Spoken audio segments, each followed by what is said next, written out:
Mesdames et messieurs, merci de votre fidélité. 13 heures, voici les titres de cette édition au sommaire. Le président de la République a reçu en audience hier le collectif des candidats recalés au parrainage. Ces derniers ont souligné les manquements notés dans le contrôle des dossiers au chef de l'État. Ils ont eu une séance de travail avec le président Macky Sall. La rentrée solennelle des cours et tribunaux, c'est ce matin.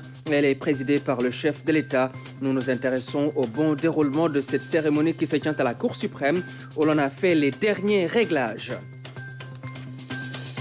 Cannes 2023, la Côte d'Ivoire est également en 8e de finale. Les éléphants meilleurs 3e feront face au Sénégal lundi prochain à Yamoussoukro à 20h. C'était la liesse populaire à Yamoussoukro après cette qualification des éléphants de la Côte d'Ivoire. Le Magal de Porokhane est célébré ce jeudi. C'est le Magal dédié à Sorna Mam Diarra Bousso, la mère de Serigne Touba.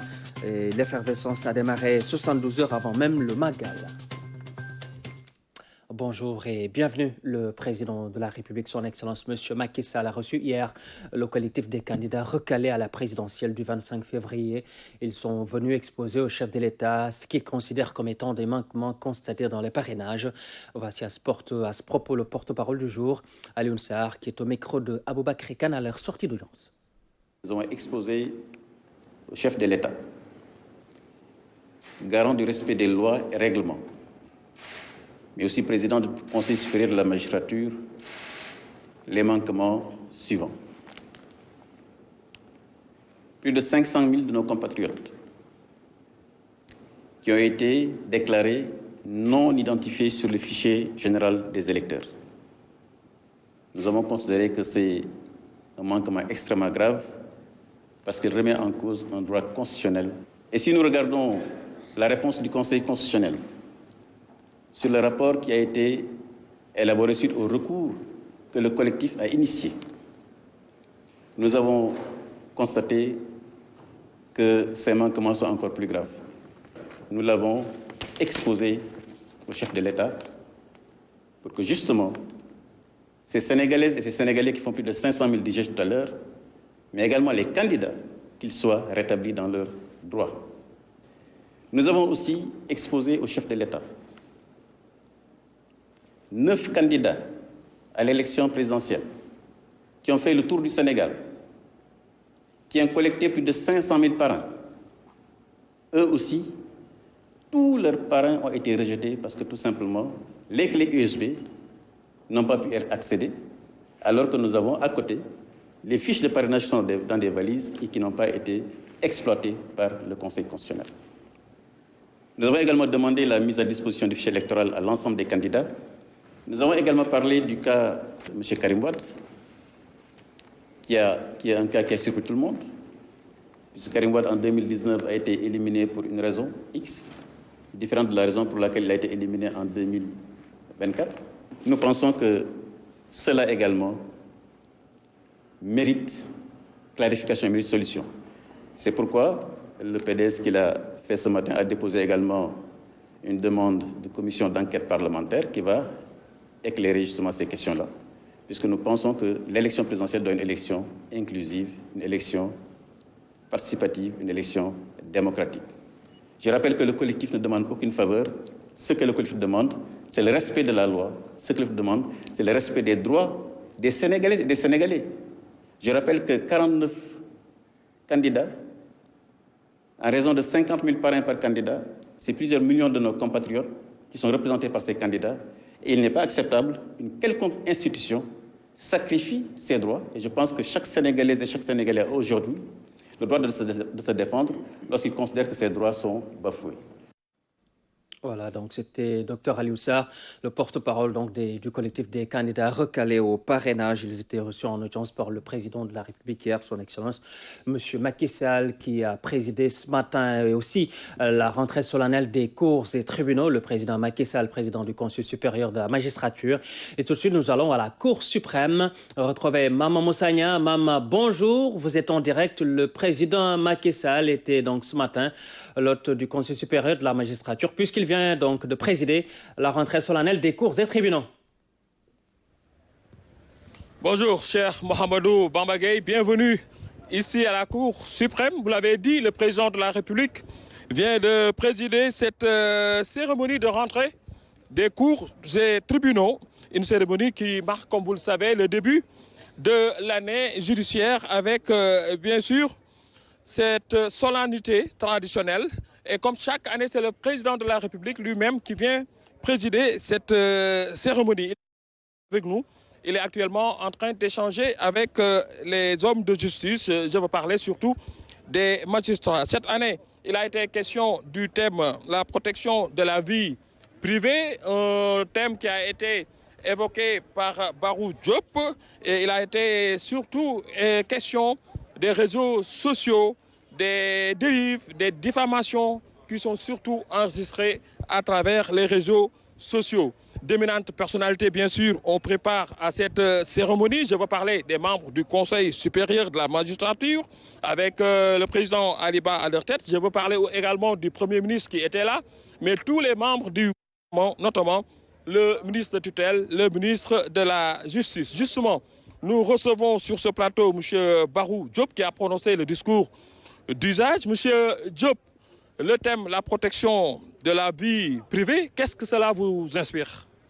Merci beaucoup. Donc, chaque année, la cérémonie de rentrée des cours tribunaux est l'occasion pour nous de réfléchir sur ce thème, choisi généralement par le président de la République. Et cette année-ci, j'ai l'honneur d'être choisi par le premier président pour préparer et prononcer ce discours. Et le thème cette année porte sur la protection de la vie privée. Donc, on a constaté que depuis quelques années, l'actualité au Sénégal est dominée par des agissements malveillants qui consistent à diffuser des contenus privés sur les réseaux sociaux. Et ces agissements portent atteinte au droit à la vie privée, qui est un droit fondamental, qui est consacré à la fois et par le droit international et par le droit interne. Donc c'est la Convention des Nations Unies, c'est également le Pacte international sur les droits civils et politiques, c'est la Déclaration universelle des droits de l'homme, c'est la Convention internationale des droits de l'enfant, entre autres instruments internationaux qui consacrent tout ce droit-là. Donc tous les instruments ont été ratifiés par le Sénégal qui les a intégrés dans le préambule de sa constitution.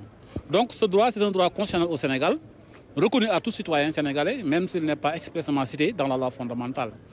Donc on a essayé un peu de voir les différents aspects, comment protéger ce droit-là. Donc historiquement, c'est d'abord une protection civile, parce qu'il fallait engager la responsabilité civile de l'auteur de l'atteinte, mais on s'est rendu compte que cette protection n'est pas suffisante, parce qu'il s'agit simplement d'allouer des dommages et intérêts pour réparer un dommage. Donc ce n'est pas tellement facile.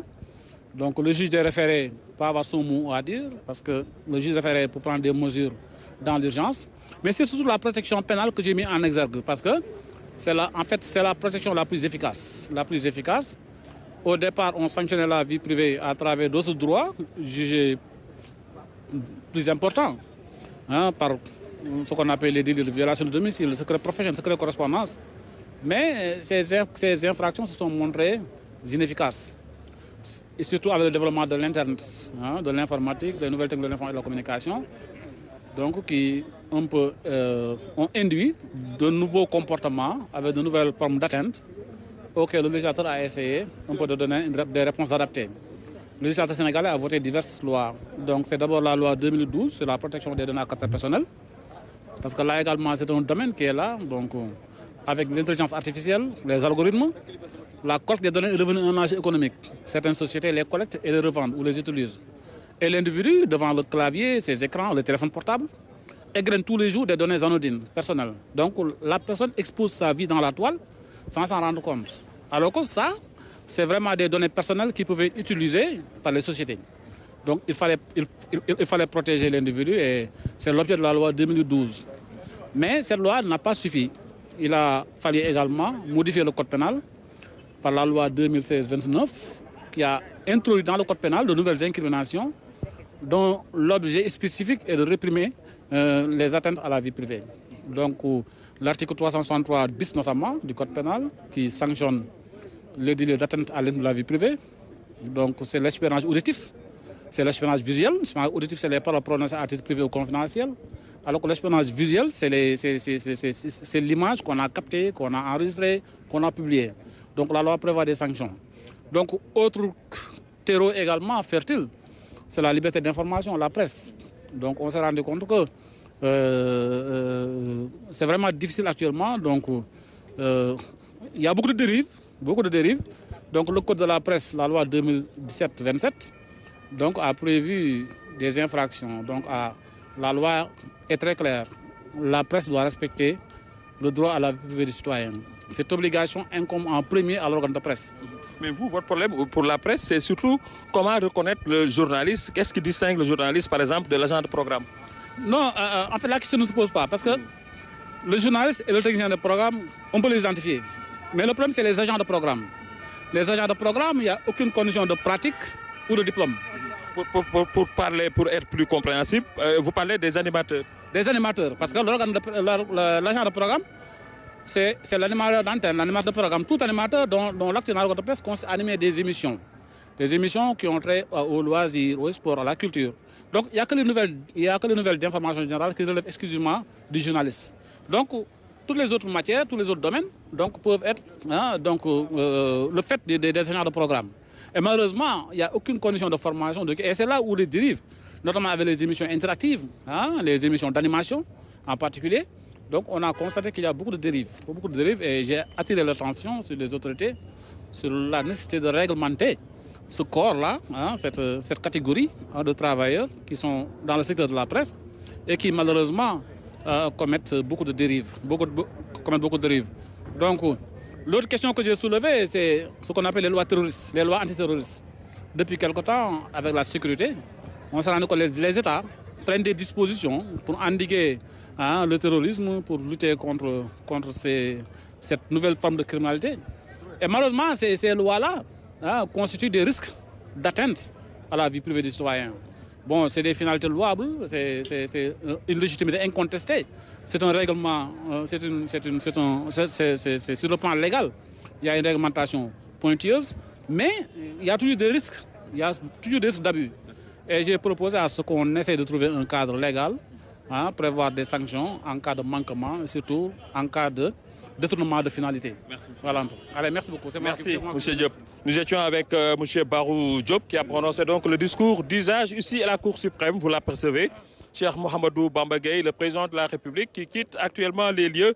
Le président Macky Sall qui a présidé donc ce matin cette cérémonie qui marque le début de l'année judiciaire. Certainement, nous aurons l'occasion de revenir avec les équipes de la présidence, notamment au Marning, sur cette cérémonie. Ce sera dans nos prochaines éditions. Le temps simplement de vous rappeler que nous étions avec Blaise Minkilan. C'est à vous. Merci beaucoup, Maman Moussagna, avec le président de la République, son Excellence, M. Macky Sall, donc président du Conseil supérieur de la magistrature, qui vient de présider la rentrée solennelle des cours et tribunaux.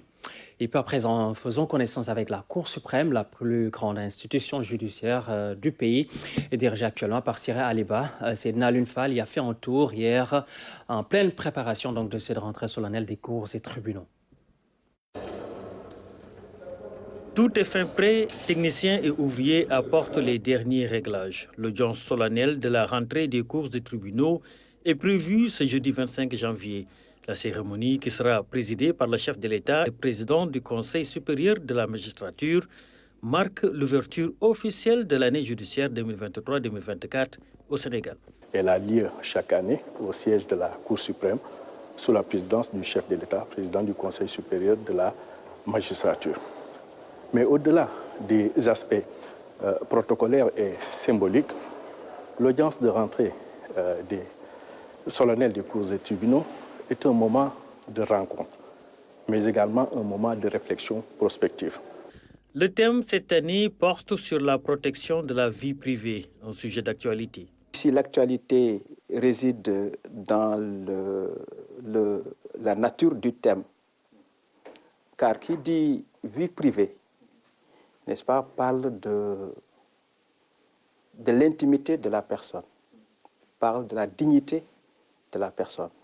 Et comme vous le savez, ces derniers temps, l'intimité et la dignité des Sénégalais sont profondément atteintes par un certain nombre d'agressions qui méritent, n'est-ce pas, que l'on puisse discuter de cette problématique. Elle est la plus haute instance du pouvoir judiciaire au Sénégal, la Cour suprême. Supprimée en 1992, elle a été rétablie en 2008 par la loi organique qui réunit la Cour de cassation et le Conseil d'État. La Cour suprême est la plus haute juridiction judiciaire de notre pays. Elle a plusieurs missions et la plus importante de ces missions est celle qui consiste à vérifier la bonne application de la loi par les cours et tribunaux placés sous son autorité. Elle fait ce travail par le biais de l'exercice de cette voie de recours qu'on appelle le pourvoi en cassation. C'est à l'occasion de l'examen des pourvois en cassation que la Cour suprême contrôle donc la bonne application de la loi pénale. Si elle estime que la loi n'a pas été bien appliquée, elle prononce ce qu'on appelle une cassation et qui consiste à annuler la décision et à renvoyer le jugement de l'affaire devant un autre tribunal ou une autre cour d'appel. Mais à travers l'examen de la bonne application de la loi, la Cour suprême veille surtout à ce que la loi soit appliquée de la même manière partout au Sénégal. Ses membres, environ 40 magistrats chevronnés, cumulent des dizaines d'années d'expérience. Chaque année, la Cour suprême examine plus de 500 dossiers. Pour remplir ses missions, la Cour suprême a un effectif composé de magistrats du siège, ayant à leur tête le premier président de la Cour suprême, les présidents de chambre et les conseillers. Ceux-ci sont répartis dans les 8 chambres qui composent la Cour suprême, donc 2 chambres civiles, 2 chambres pénales, 2 chambres administratives et 2 chambres sociales. Donc les affaires qui viennent à la Cour suprême sont réparties dans ces différentes chambres selon leur nature civile, commerciale ou pénale. D'illustres magistrats ont eu à présider la Cour. Le premier ayant été M. Isaac Foster. Moi-même, j'ai eu la chance de travailler d'abord avec le premier président Pape Oumar Sakho, qui a été remplacé par M. Mamadou Bayo Camara et ensuite Cheikh Tidiane Coulibaly. Et actuellement, la Cour suprême est présidée par M. Siré Aliba. Les membres de la Cour suprême sont nommés par décret présidentiel après avis du Conseil supérieur de la magistrature. Voilà donc pour la Cour suprême, la plus haute juridiction du pays. 100 Sénégalais de l'extérieur bénéficient d'un financement de 500 millions de francs CFA. C'est un accompagnement du gouvernement du Sénégal à travers le Fonds d'appui à l'investissement des Sénégalais de l'extérieur, le FAISE. La cérémonie de remise des attestations de financement a été présidée par le ministre en charge des Sénégalais de l'extérieur, Dr Annette Seck Ndiaye. Anaïs Nianyamane. Ils sont 100 Sénégalais de l'extérieur à bénéficier du financement du FAISE, Fonds d'appui à l'investissement des Sénégalais de l'extérieur. Une enveloppe de 500 millions de francs CFA pour accompagner ses compatriotes vivant hors du territoire national à réaliser leurs projets. Je suis bénéficiaire du fonds d'appui du FAISE. J'accompagne les professionnels de l'agriculture dans les salons internationaux. Nous, immigrés, saluons fortement et à sa juste valeur les efforts consentis par le FAISE pour le financement de nos projets, l'accompagnement technique qu'il nous offre en vue d'assurer la réussite de nos projets. Depuis 2012, l'État a mis à la disposition de ces Sénégalais vivant à l'étranger plusieurs mécanismes de financement estimés à près de 15 milliards de francs CFA. Le FAISE a financé de 2008 à 2012 137 projets au Sénégal pour des Sénégalais de l'extérieur pour un montant global de 685 000 francs CFA. Rien que pour la première année d'exécution du FSE, le financement des Sénégalais de l'extérieur, en 2014, le FAISE a financé 121 projets pour la seule année 2014 de Sénégalais de l'extérieur pour une enveloppe de 800 millions de francs CFA. Nous pouvons aussi citer la mise en place d'une ligne de financement qui s'appelle FFD, Financement des femmes de la diaspora. L'objectif de ce dispositif est de valoriser l'entrepreneuriat féminin au niveau des pays d'accueil. Nous avons financé au total, depuis 2012, près de 15 milliards de francs CFA pour soutenir l'investissement de la diaspora sénégalaise. Après avoir magnifié la vision du chef de l'État qui a érigé la diaspora en 15e région du Sénégal, Madame le ministre en charge des Sénégalais de l'extérieur salue l'implication patriotique des compatriotes vivant à l'étranger à l'effort de développement national. Chers bénéficiaires, je tiens à vous exprimer mes chaleureuses félicitations. Ces financements vont vous permettre d'aller de l'avant avec assurance, en investissant dans des domaines aussi divers et prometteurs que l'agriculture, les services, les instituts de beauté ou de couture. Vous aurez l'opportunité unique de créer un impact positif et durable dans votre communauté et vous prendrez donc l'engagement, avec une responsabilité renouvelée, d'utiliser à bon escient ces prêts. Ce financement du Fonds d'appui à l'investissement des Sénégalais de l'extérieur marque le début d'une chaîne continue dont le remboursement est seul garant de sa pérennité. Puis je vous fais lecture à présent de ce communiqué du CNRA. Le CNRA invite les candidats à l'élection présidentielle figurant sur la liste arrêtée et publiée par le Conseil constitutionnel à participer ou à désigner leur mandataire pour représentation à la rencontre prévue dans ses locaux 6 à l'immeuble Tamaro, 10e étage, rue Mohamed V, angle Juif-Ferry, le lundi 29 janvier 2024 à 11h.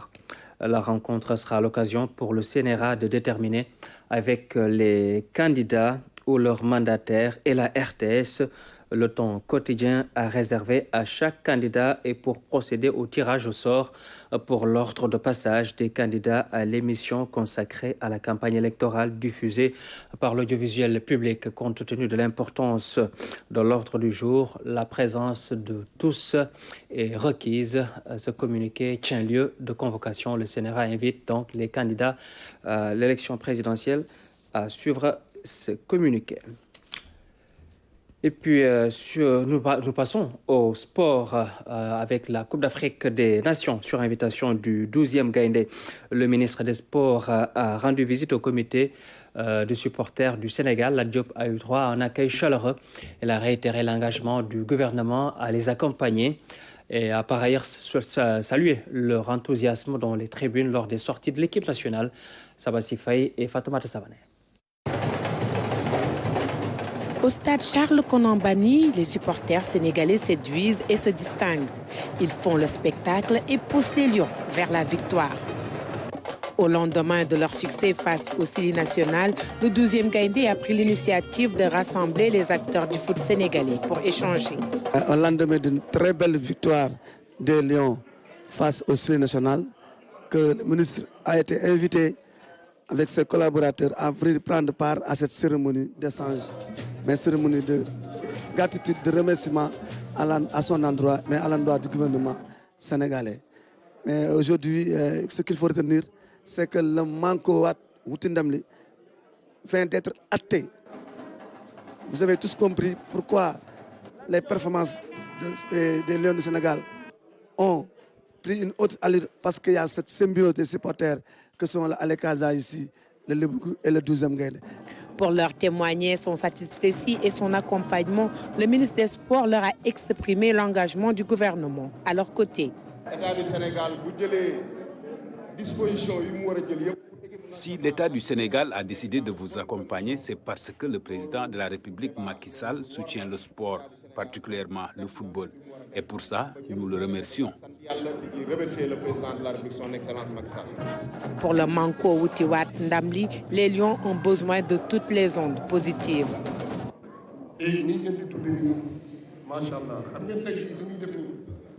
Nous sommes heureux de vous voir ainsi ensemble. Les joueurs assurent et au plan organisation et encadrement, la fédération assure aussi. Présentement, nous avons senti l'union des cœurs, la paix et la fraternité qui règnent entre les différentes entités. Cela a une signification très importante aux yeux des Sénégalais. Tous ensemble pour le trophée au soir du 11 février. Venu à Yamoussoukro aussi, nous avons continué à être ensemble et Dieu a fait que les victoires sont en train de nous sourire. Je ne vois pas pourquoi en fait nous n'allons pas être ensemble pour que en fait cette dynamique-là puisse vraiment poursuivre quoi. Donc encore une fois, merci au président de la République, à travers lui, le ministre des Sports. Assurer l'ambiance du haut des tribunes, se faire entendre par les lions en action, voilà ce que font les supporters sénégalais et le rapport est bénéfique à l'équipe nationale.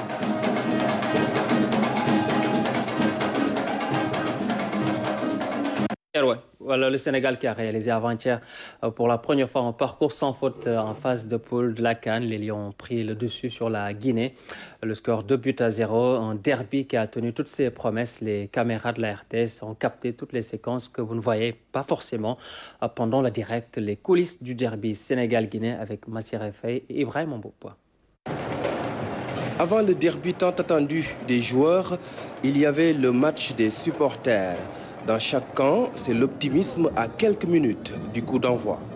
Je dirais un petit 2-0, 2-1, allez. 3-0, sans problème. Je crois que nous allons gagner le Sénégal, on espère bien, même si c'est avec 1-0. Aujourd'hui, nous allons battre le Sénégal 2-0.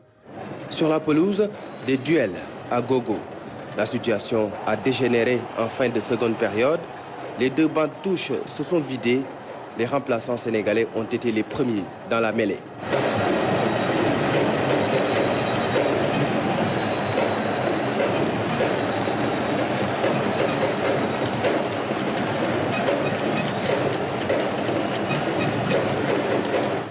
Les deux entraîneurs se sont aussi lancés des pics au point d'être calmés par l'arbitre burundais. Le derby est très chaud.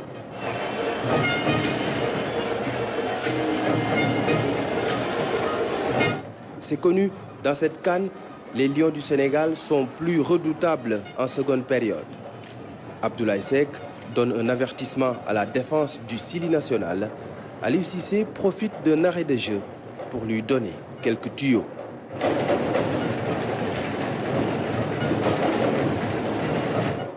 Le message est reçu 5 sur 5. Après l'avertissement, la punition. Abdoulaye Seck fait trembler les filets. Une réalisation qu'il dédie à sa douce moitié. Premier but pour sa première titularisation en Coupe d'Afrique. Aliou Cissé n'est pas expansif, mais il est satisfait de son défenseur central. C'est le moment de lancer Iliman Ndiaye dans le grand bain. Coaching gagnant. Attaque rapide du Sénégal à la passe Sadio Mané. À la conclusion, Iliman Ndiaye.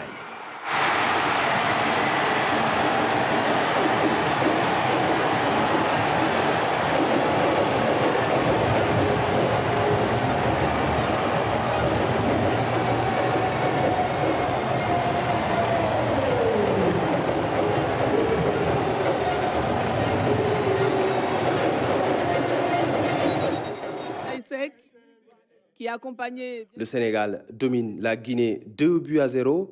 Abdoulaye Seck, élu homme du match, est accompagné en conférence de presse par quelques coéquipiers. La tanière est avant tout une grande famille unie et solidaire.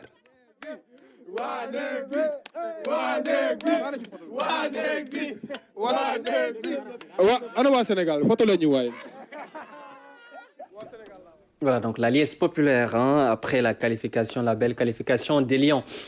Pour cette édition donc, de la CAN en Côte d'Ivoire, la RTS a déplacé 11 envois spéciaux, radio, télé, digital. Les équipes sur place sont souvent sous pression, surtout les jours de match donc, du Sénégal. Puis bien sûr, illustration lors du dernier match de groupe remporté par le Sénégal contre la Guinée.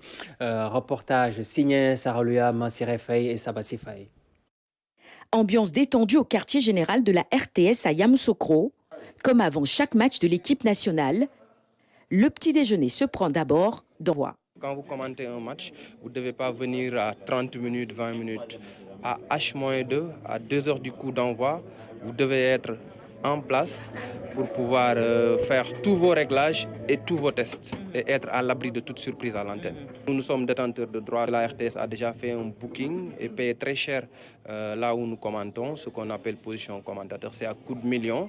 Donc la CAF a toutes les réservations. Tous les organes de presse qui ont fait ces réservations sont listés. Donc le service est payant, donc il n'y aura pas de problème. Il y sera secondé par son binôme Tierno Dramé et Fatoumata Savané, qui assure les stand-up d'avant-match.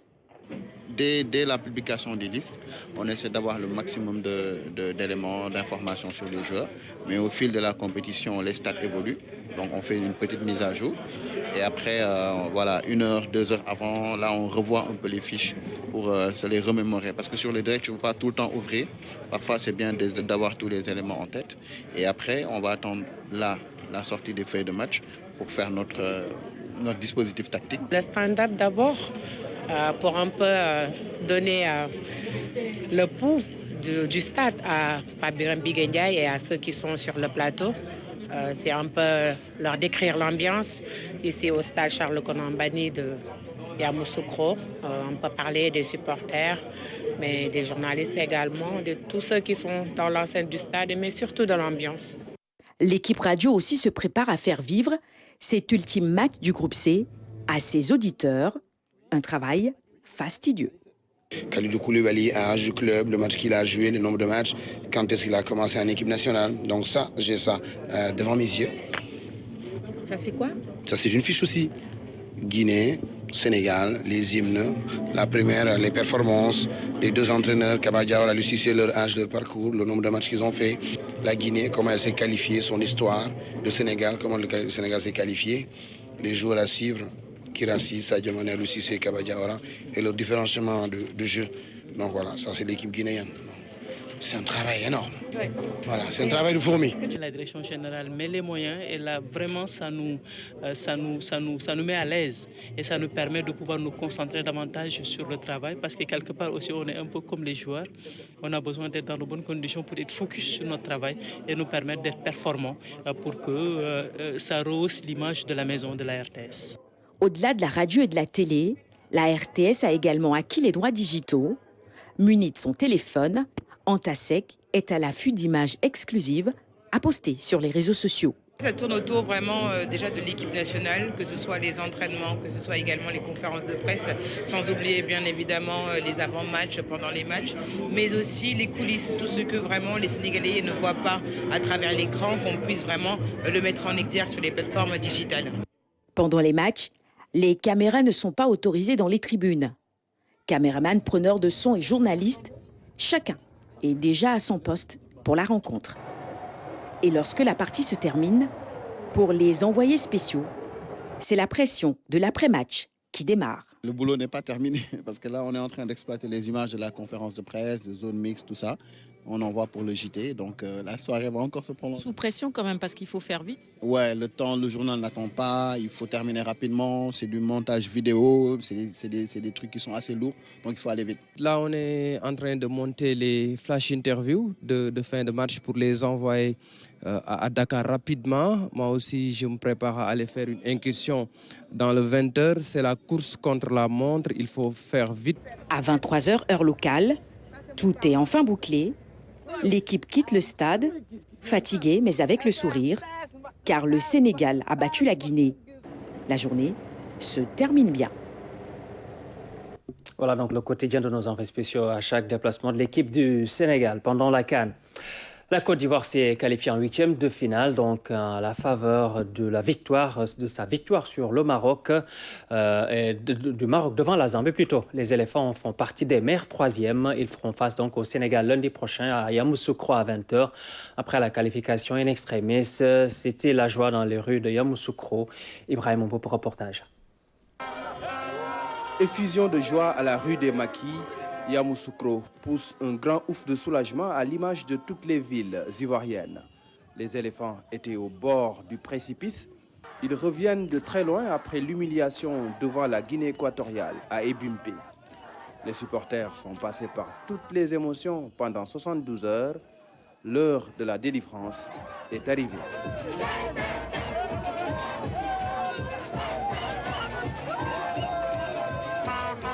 On ne peut pas être éliminé comme ça dans le premier tour.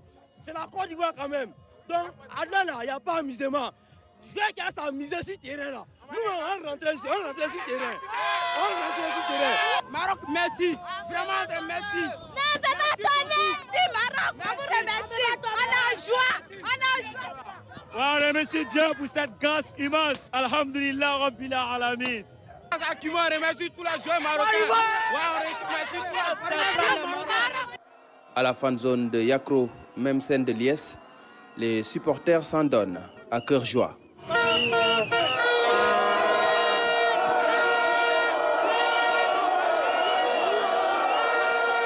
ressent la joie et tout ce qu'on fait pour le moment. On remercie le bon Dieu d'abord, avant de remercier le Maroc. Vive le Maroc! Vive le Maroc d'abord! Avec une seule victoire, 2 défaites, un entraîneur limogé en pleine compétition, un public mécontent, la Côte d'Ivoire a une seconde chance dans cette CAN. Sur sa route, le Sénégal, un séduisant champion d'Afrique. Les Sénégalais, Lyon va devenir chat. Oui, éléphant arrive. Éléphant est derrière là. Éléphant, pour moi, éléphant là.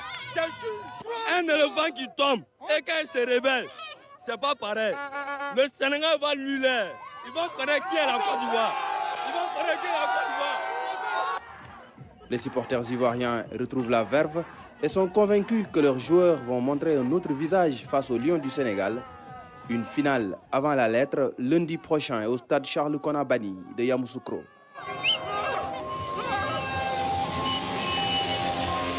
Voilà donc la belle affiche qui promet entre le Sénégal et la Côte d'Ivoire, un 8e de finale. Dans un instant, nous en venons à la partie consacrée aux régions dans cette édition.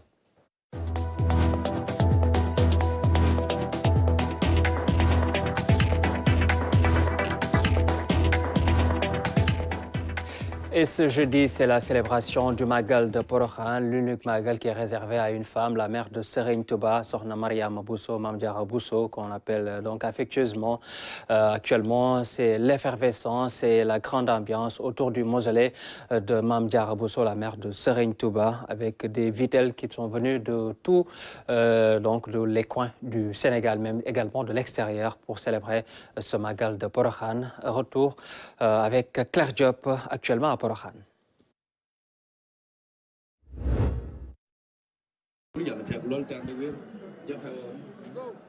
Ils sont des milliers et des milliers de fidèles talibés mourides et sympathisants à répondre à l'appel de Serigne Mountakha Bachir. Comme vous le voyez sur ces images, la cité de Porokhan a fait le plein. Ce matin, la mosquée, le mausolée, la maison du Khalif, le puits, les sites les plus visités par les talibés.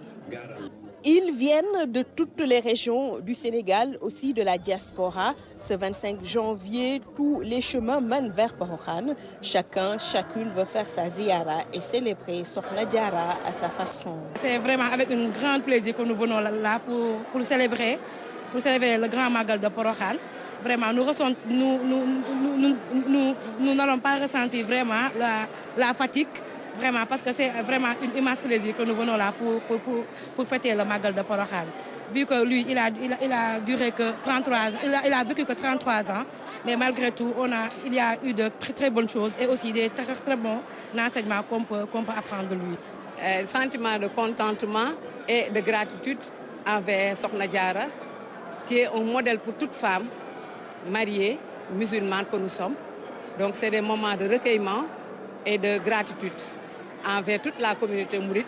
Donc je fais un ziar à tout le monde et fais une prière pour le Sénégal, un Sénégal de paix, un Sénégal de, comme on dit, natangé. La démarche de foi, rendre grâce à Dieu, le moment est de grande spiritualité. Ici, chacun entretient des relations particulières avec Sokhna Diarra.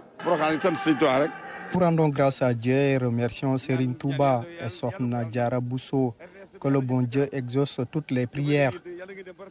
Nous prions pour les agents de la RTS.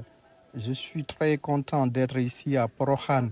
Nous prions pour Sokhna Diarra. Vraiment aujourd'hui, tout se passe très bien. Alhamdulillah. Dans la grande mosquée également, une opération de collecte d'habits. L'initiative est de Serigne Bassirou Mbacké. Un comité de gestion suit le travail de très près. Les opérations vont de la collecte jusqu'à la distribution. C'est le Khalif qui nous a confié le travail de collecte des habits. Après, nous allons donner le tout au marabout Serigne Bassirou Mbacké Porokhan. C'est après que l'on va procéder à la distribution au niveau des daras aux familles nécessiteuses et tout se passe bien par la grâce de Dieu.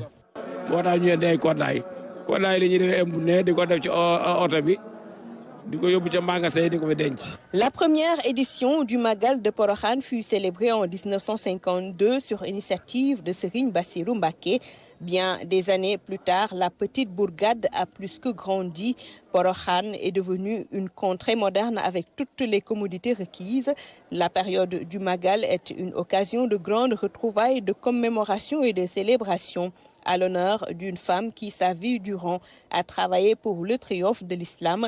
À la postérité, elle a laissé un immense héritage, aujourd'hui plus que jamais d'actualité. Voilà, donc merci Claire Diop avec le Magal de Porokhane, le seul dédié à une femme, la vénérée mère de Serigne Touba, Sokhna Mame Diarra Bousso.